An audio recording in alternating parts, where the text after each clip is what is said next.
morning, listeners. Welcome to our podcast. I'm Jonathan. And I'm Jada, and today we'll discuss what Bryan Stevenson's Equal Justice Initiative has been doing in 2025 and how the organization he formed in 1989 has transformed over the years. And a big part of this conversation has been inspired by Bryan Stevenson's book, Just Mercy, which details his journeys and provides a look into the lives of the people he worked tirelessly to defend. Since its inception, the Equal Justice Initiative has acted as a beacon of hope and mercy for people who the justice system has failed. Stevenson exemplifies this in most of his book, where he says, "We need more hope, we need more mercy, we need more justice." Stevenson 241. And in an environment like a criminal justice system, becoming victim to horrendous conditions and treatment is almost a guarantee. Without people like Bryan Stevenson and the EJI to serve as a beacon of hope and an advancement in the justice system, people can succumb to their situations and let it take over them. This is a good example of pathos because it tugs at our emotions and calls us to feel for the people who are suffering in these systems. It's an emotional appeal and exposes our sense of humanity. So let's start by giving some background. Bryan Stevenson founded the Equal Justice Initiative in 1989 in Montgomery, Alabama. When it was first created, the main focus of his organization was righting the wrongs of the criminal justice system. He would work for death row inmates who had looming execution dates and try to get them off death row in exchange for a lighter or more fair punishment. Throughout his book, he details the experiences he had working in the justice system and how it can often mistreat and take advantage of the people it's meant to serve. Right, and one of the main examples detailed in this book is the tragic story of Walter McMillan, a black man who was wrongfully convicted of murder and sentenced to death in Alabama. The racism and unjust treatment of Walter and Stevenson had experienced together had a significant impact of the evolution of EJI. Yeah, that is a very impactful story. Stories like this definitely use pathos to draw on the emotions of the reader by making you sympathize with Walter. It really allows you to be put in the shoes of him. I think that Walter's case and many others exemplified in this book can be represented by the quote, the opposite of poverty is not wealth, the opposite of poverty is justice. Stevenson 18. This quote covers the systematic issues that affect people just like Walter, who are trapped in a cycle of poverty and injustice. It's not about giving people more money, it's about making sure that everyone has access to fairness, equality, and equal opportunity. Walter, like many others that look like him, was denied basic form of justice, which led to his wrongful conviction and suffering. But over the years, the EJI has broadened its work to address issues beyond wrongful convictions, including racial injustice, public education, and anti-poverty works. I can see how this could be logos because of the shift from focusing only on death row cases to solving these larger issues. They're studying other parts of the justice system that need reform and addressing them through legal work, education, and advocacy. Absolutely.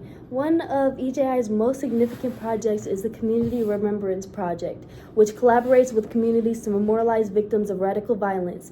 This project involves installing historical markers and collecting soil from sites of radical racial terror lynchings, fostering a deeper understanding of our shared history. Since 2015, over 80 markers have been installed, and soil has been collected from nearly 700 locations.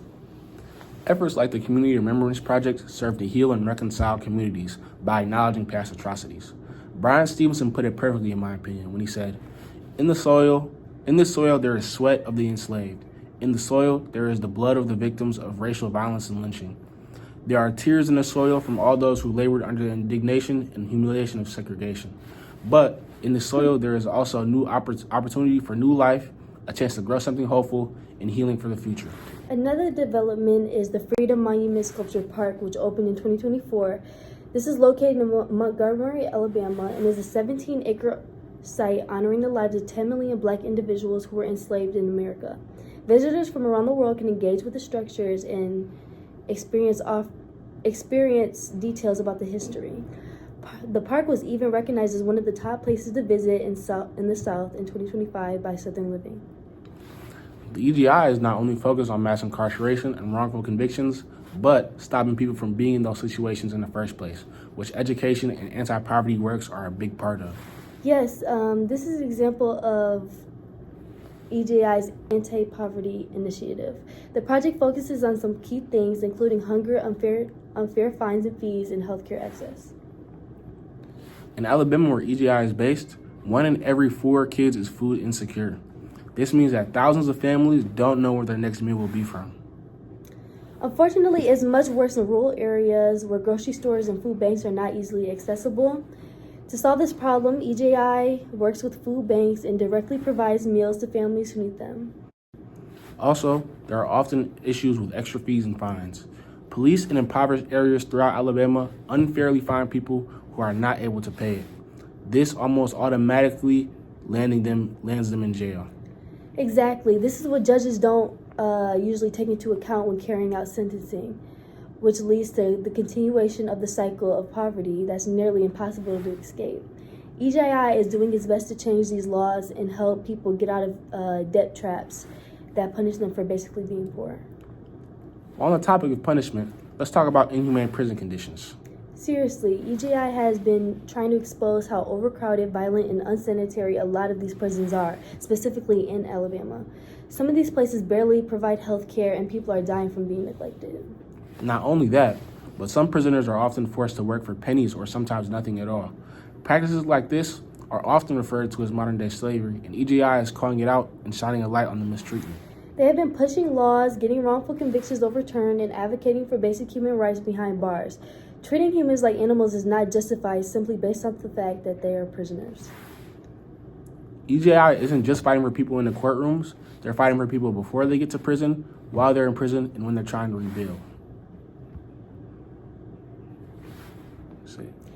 They aren't just talking about justice, they're making it happen. From hunger relief to prison reform, they're trying to combat issues that keep people trapped in an endless cycle of poverty and imprisonment.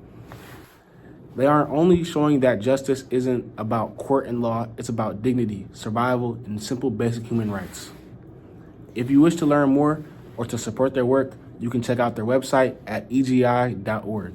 That's it for right now. We'll see you next time.